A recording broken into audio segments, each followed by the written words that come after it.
ஒருவன் தேவனை அறிய வேண்டிய பிரகாரமா அறிந்தவனுடைய வாழ்க்கையில அவன் பேசுகிற வார்த்தைகள் பார்த்தீங்கன்னா வித்தியாசமா இருக்கும். அவன் செய்கிற செயல்கள் பார்த்தீங்கன்னா வித்தியாசமா இருக்கும்.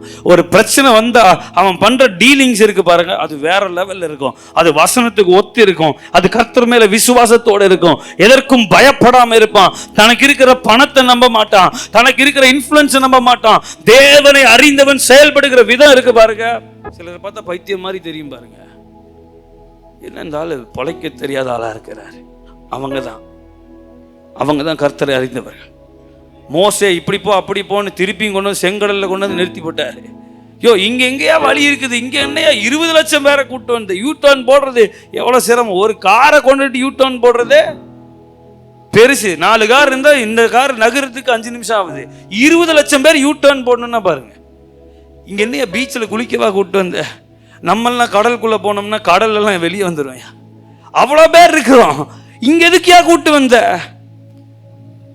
அவர் சொன்னாரியா, பைத்தியம் மாதிரி தெரியும். கிறிஸ்துவுக்காக பைத்தியமா நான் இருக்கலாம். கர்த்தரை அறிந்தவனோட வார்த்தை அப்படி இருக்கும்.